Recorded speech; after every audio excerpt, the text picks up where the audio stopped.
meus amores, tudo bem com vocês? Eu espero muito que sim. Por aqui tudo bem, graças a Deus. Então sejam muito bem-vindos a mais um vídeo aqui no canal. Hoje eu vim conversar com vocês. Hoje eu tô sentadinha aqui no galpão aqui onde é minha casa.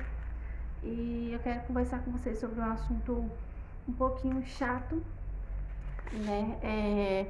Que vem acontecendo comigo e eu tenho certeza que acontece com muita gente. Aqui eu conheço muita gente que passa por isso também, só que de forma diferente, né? Pra quem não sabe, eu já falei várias vezes aqui nos meus vídeos aqui no canal, que eu sofro de ansiedade generalizada. Eu fui diagnosticada tem acho que uns 2 anos, mais ou menos. E eu quero contar pra vocês, me deu uma vontade de contar, de abrir meu coração, de falar como que eu lido com isso, né? Como que tá sendo, né? Isso na minha vida. Eu vou começar contando por onde tudo começou, né? Bem óbvio. Mas o começo, gente, vem de uma época assim que eu nem imaginava do que era, né? Do que eu tinha. Eu comecei a ter crise de ansiedade, eu tinha na faixa de 12 a 13 anos de idade. Sim, eu era muito novinha. Eu acho que assim, na minha família é um pouco de, como que fala, de hereditário, herança, não sei, é uma coisa de genética, é isso. É uma coisa de genética, sabe? Porque muita gente da minha família sofre com isso, minha mãe, meus irmãos. Eu acho que a única pessoa que não sofre com isso é meu pai, mas eu não sei, na verdade, porque eu não convivo muito com ele, então não tem como eu dizer se ele tem, se ele não tem. Mas, assim, muita gente tem. E eu acho que é genética, porque eu sou muito novinha e eu tenho primas e...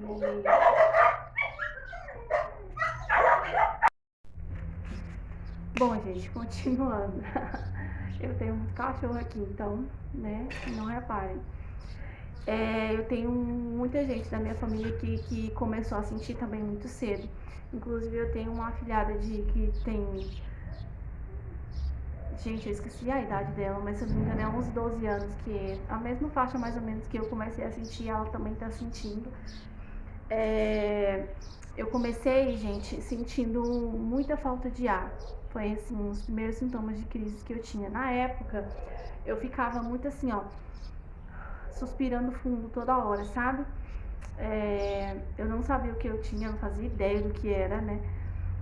Eu só sei que eu sentia muito medo e a minha ansiedade, né, foi piorando conforme o tempo, justamente por isso, porque eu sou uma pessoa extremamente medrosa. Vocês não têm ideia do quanto eu sou medrosa. Eu tenho medo de tudo, de doença, de assaltos, eu tenho medo de polícia, eu tenho medo de algumas pessoas, às vezes sem motivo, só de olhar para a pessoa eu fico com medo.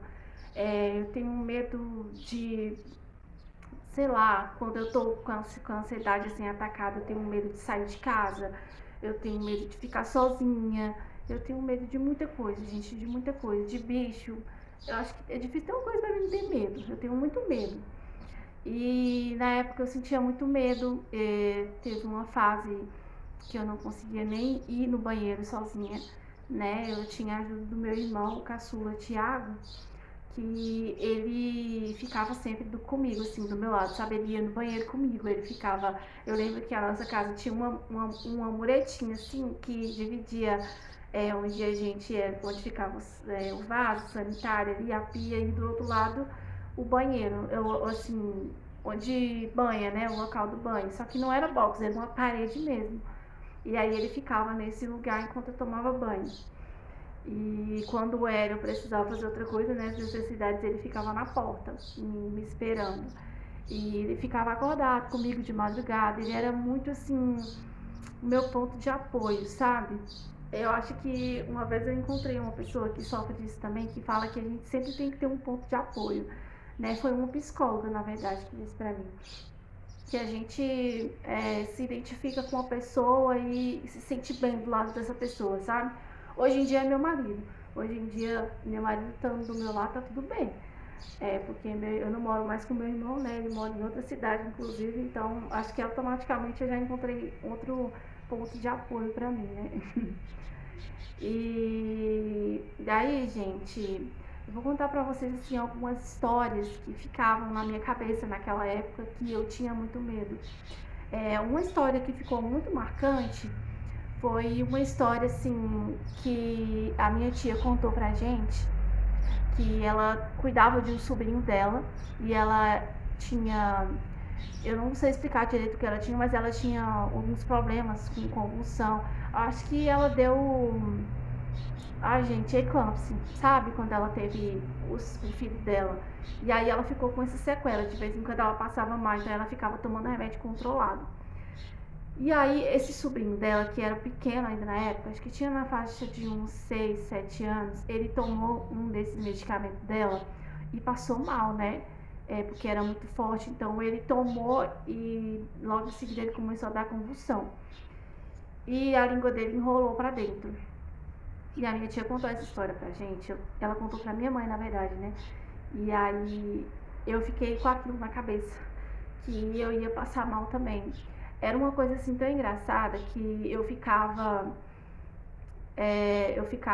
principalmente à noite, era quando eu piorava, sabe? Então todo dia à noite eu ficava segurando a minha língua assim, porque parece que a minha língua estava enrolando, eu sentia a minha língua enrolando. Eu não sei explicar como que a mente da gente faz a gente acreditar nessas coisas, sabe? Mas eu fiquei muito tempo, gente, sentindo essas coisas, com muito medo de passar mal, disso acontecer comigo. O sobrinho dela ficou bem, tá? Ele foi medicado e ficou tudo bem, graças a Deus. E eu fiquei com essa história na cabeça e eu fiquei com muito medo. Eu tinha muito pesadelo quando eu conseguia dormir também nessa época. Muito pesadelo que eu ficava com medo de dormir à noite. Eu ficava bem durante o dia, eu ia pra escola, eu me distraía, eu brincava. Mas quando chegava a noite, gente, eu não ficava bem, eu começava a ficar com uma falta de fôlego, eu ficava com uma palpitação, eu não queria dormir, porque se eu dormisse eu ia ter pesadelo. Eu tinha muito pesadelo na época. Hoje em dia eu pesquisei, hoje em dia eu já estou mais ciente do que eu tenho, já pesquisei muita coisa sobre o que eu sentia, sobre o que eu sinto. E eu sentia muito o que hoje a medicina chama de apneia do sono, que é quando você se sente sufocado, quando você tá dormindo e você não consegue mexer, você não consegue falar. E, gente, olha, pra quem nunca teve, parece uma coisa boba. Mas pra quem já teve, eu tenho certeza que foi a coisa mais assustadora do mundo que uma pessoa pode sentir. Então, assim, imagina eu criança, né? Porque eu era uma criança ainda tendo esses pesadelos. Então, assim, era muito assustador, gente. Eu acordava desesperada, suando, e eu tive essas noites assim bem ruins durante muito tempo.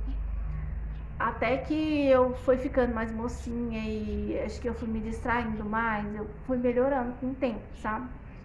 É, melhorei, não sentia mais nada. Chegou uma fase que eu nem lembrava mais, né, do que eu tinha e tal, de tudo isso que eu passei. Tinha uma história também, nessa época, também, nessa faixa que de 11, 12 anos que eu tinha, 12, 13, que uma coisa também que me deixou muito apavorada na época, eu trabalhava com uma mulher que ela pagava, sempre pagou alguém para dormir com ela, porque ela era uma mulher sozinha. Ela tinha um filho, só que esse filho trabalhava como caminhoneiro e ele vinha raramente em casa. Então ela pagava sempre uma pessoa para dormir com ela.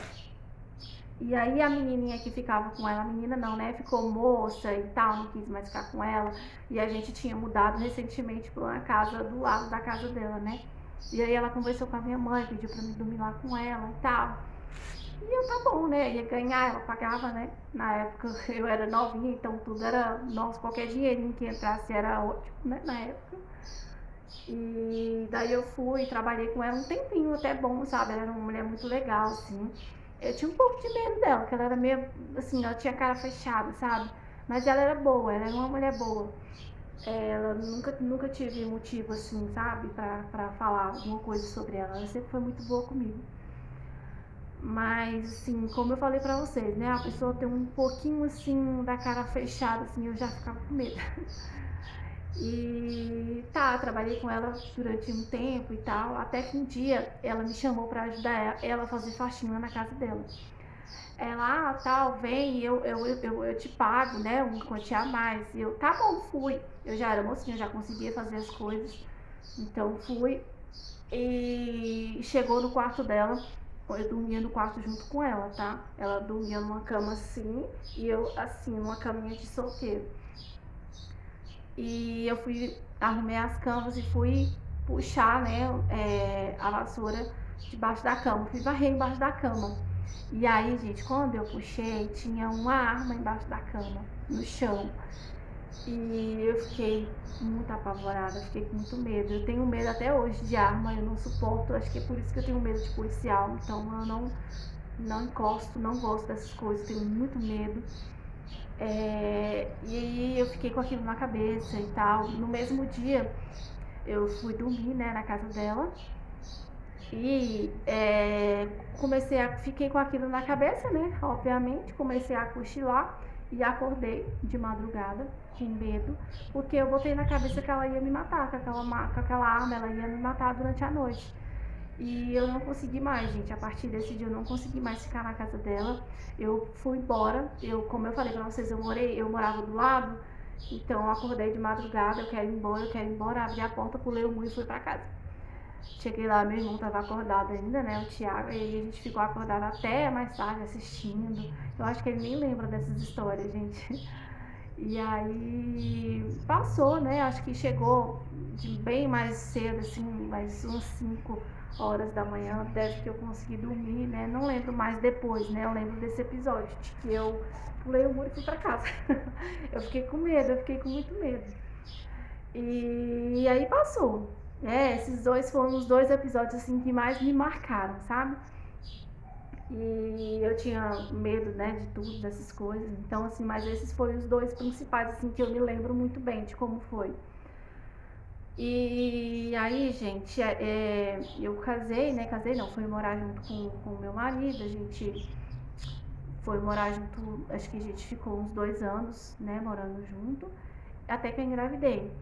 Quando eu engravidei, eu não sabia que eu estava grávida ainda, na verdade. Eu tive outra crise de ansiedade, mas eu ainda não sabia o que era, né? Do mesmo jeito, mais ou menos do mesmo jeito, aquela falta de fôlego, aquela palpitação, aquela inquietação. E eu fui pro médico. Eu lembro que na época também eu tava bem, assim, abatida, não conseguia comer direito, eu tava passando mal mesmo, muito, assim, início de gravidez, né, gente? Vocês sabem como é que é. E aí meu irmão tava aqui nessa época também na minha casa, ele morava comigo.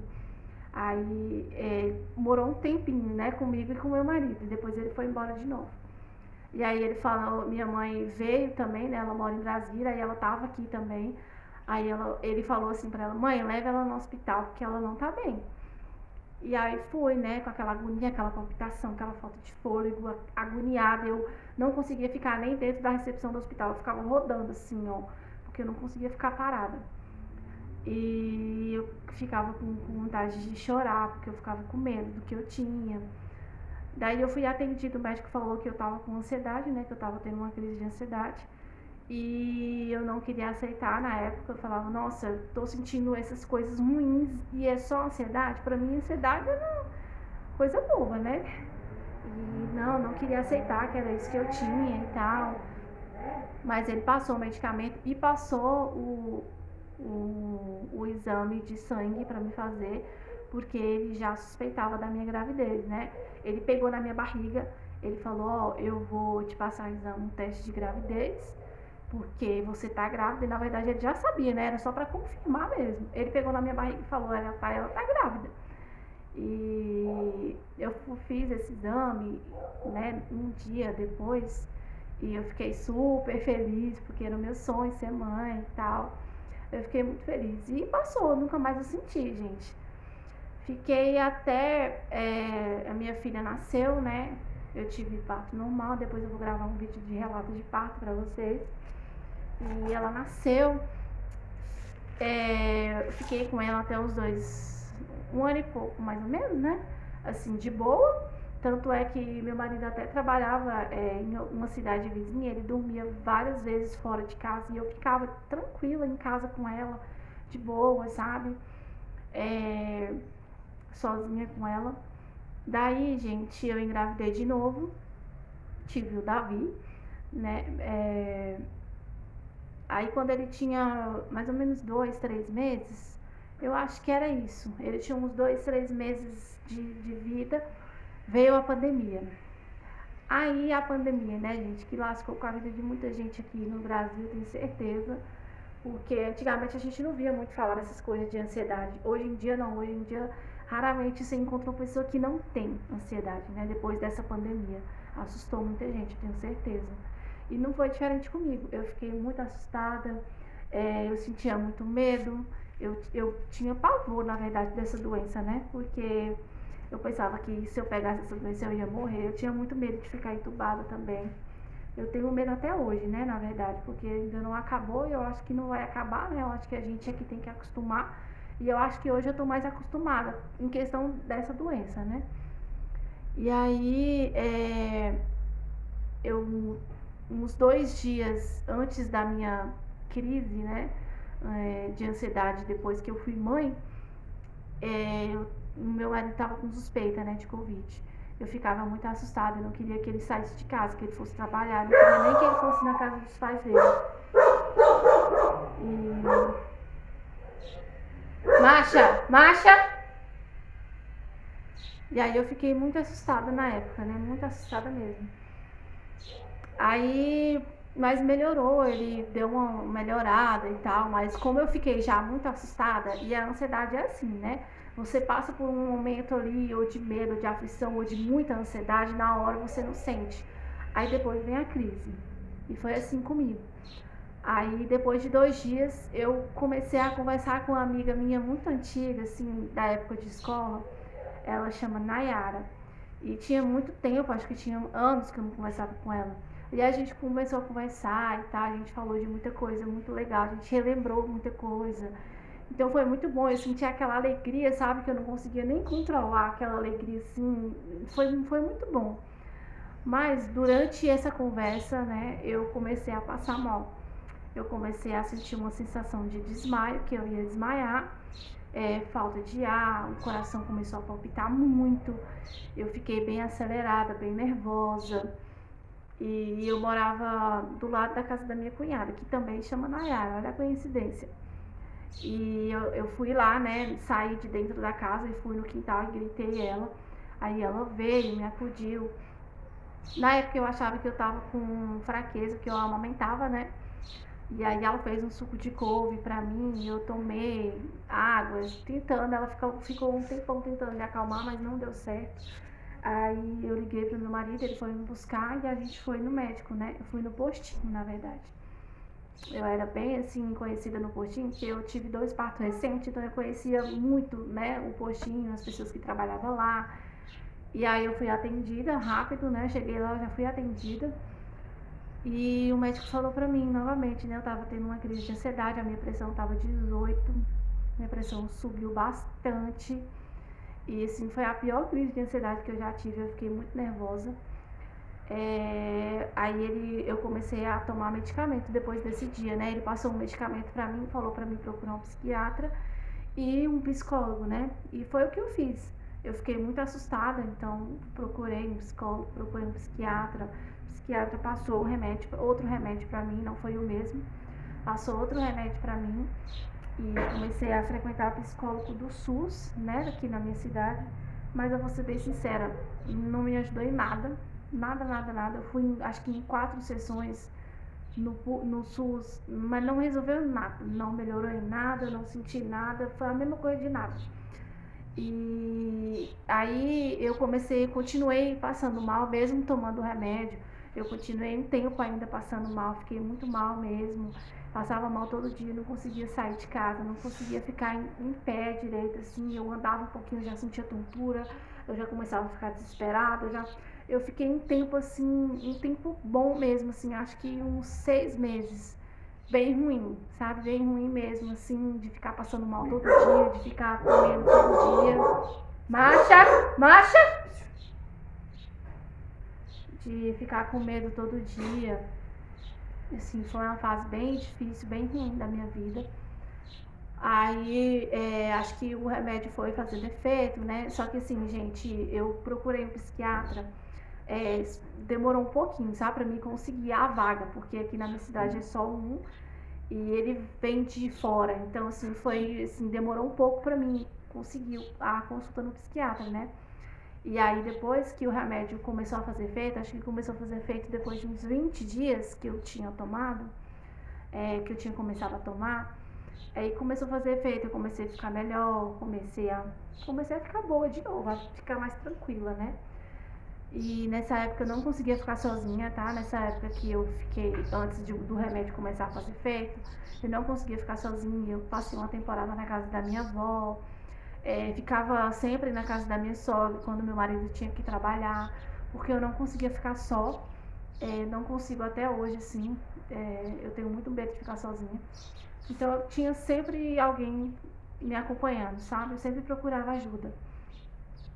E assim, foi melhorando, né, com o tempo, aí até que eu resolvi parar de tomar o remédio. Já tô boa, não vou tomar mais. Fiquei um tempinho normal, né, uns 3, 4 meses, até que eu comecei a ter crise de novo, recentemente, né. Tem um mês e pouco mais ou menos que eu comecei a ter crise de novo. E sim, horrível, assustador como sempre. E comecei a ter, na verdade, desde a outra vez também, das crises que eu tive depois que eu fui mãe, né? Que vem os pensamentos muito perturbadores também.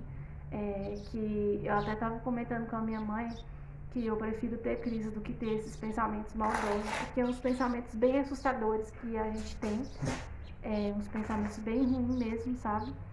E aí esses pensamentos me assustam muito e eu não consigo ficar sozinha. E novamente começou tudo de novo. Comecei a ficar sentindo ruim todo santo dia. É, comecei a precisar ir para casa da minha sogra. E aí, gente, vem aqueles pensamentos assim de insuficiência, de que eu tô incomodando, de que as pessoas têm que ficar fazendo tudo por mim porque eu não consigo fazer nada sozinha, de que eu sou uma mãe ruim, de que eu sou uma pessoa ruim, sabe? Mesmo sabendo que eu não sou. Às vezes pode ser que incomode alguém e tal por precisar, mas eu acho que não. Eu acho que é coisa da minha cabeça mesmo. E aí vem esses pensamentos ruins também, além de outros pensamentos bem assustadores que a gente tem. Um pensamento assim, como que eu vou explicar pra vocês? Que te transforma numa pessoa que você não é, né? Você pensa que você é capaz de fazer coisas ruins e isso assusta muito. E então, assim, na verdade é por esses pensamentos e por medo de passar mal mesmo e os meus filhos ficarem sozinhos, né, que eu não consigo ficar só, que eu fico procurando alguém para ficar comigo sempre, sabe? E começou tudo de novo, né? Agora eu vou correr atrás, né, de tomar meu remédio de novo. É porque precisa ficar trocando a receita, sabe? Tem alguns tipos de remédio para ansiedade que você não consegue ir na farmácia e dar o nome do remédio e comprar, sabe? A gente precisa de receita médica. E receita médica tem data de validade, né? Então, toda vez que o remédio acaba, eu tenho que ir no postinho para trocar a receita. E eu fico com preguiça, confesso pra vocês. Mas eu vou correr atrás, vou voltar a tomar o remédio, porque eu quero muito ficar boa de novo. Eu tô bem esses dias, né? Que a minha mãe tá aqui, então acho que eu não fico sozinha, eu fico intertida ali conversando com ela. Então esses dias eu tô muito bem, graças a Deus, né? Esses dias que ela tá aqui. Mas eu vou voltar a tomar um remédio, porque eu sei que ela vai embora, e eu sei que eu vou ficar sozinha de novo, que meu marido trabalha. E é isso, né? Mas assim, eu contei aqui pra vocês basicamente o que eu sinto. Tem muita coisa que eu não contei, porque se eu for contar vai ficar um vídeo muito enorme. Então, assim, é muito assustador, é muito terrível ter ansiedade. Não é uma doencinha qualquer, assim, que muita gente julga, que fala que é besteira, que é coisa da cabeça, que é só não pensar. Mas não é tão simples assim, não é fácil. Tem muita gente, assim, que precisa de ajuda. No meu caso, eu precisei, né, de ajuda para poder melhorar. Então, assim, se você suspeita que tem, procure ajuda, porque é muito bom. Psicólogo e psiquiatra não é coisa de doido, né? Te ajuda a ter uma vida melhor, uma vida estável, tranquila. Então, assim, se você passa por isso, procure ajuda, porque chega uma fase assim que a gente não consegue ficar, né, sozinho. Tem fases que é muito assustador, que é muito ruim. Então procura ajuda, né? Faça o possível para ficar bem, né? Para cuidar da sua saúde mental, porque saúde mental, gente, é tudo na vida de uma pessoa. Tudo, tudo, tudo. Às vezes, assim, as pessoas falam que ansiedade é besteira, mas assim, eu acho que é uma das piores doenças que existe, porque a gente vai se destruindo sozinho, sem querer, só com a mente da gente, sabe? Então é isso, eu contei pra vocês assim, mais ou menos a minha experiência, como eu falei pra vocês, não contei tudo, mas é basicamente isso, a minha história, os meus medos, as minhas lutas diárias, né, contra essa doença. E é isso, meus amores. Eu espero que esse vídeo tenha ajudado alguém, né? Se você quiser deixar um comentário, se você quiser fazer perguntas ou deixar seu relato também, eu vou adorar. Eu adoro pessoas que passam por isso, que a gente possa conversar junto, que a gente possa, sabe? É muito bom, né? Encontrar pessoas que possam dividir com a gente isso, sabe? Essas experiências. Então é isso, gente. Um beijo, fique com Deus, até o próximo. Que Deus abençoe você e a sua família, né? E muito obrigada por ter assistido esse vídeo até aqui. Um beijo e até o próximo.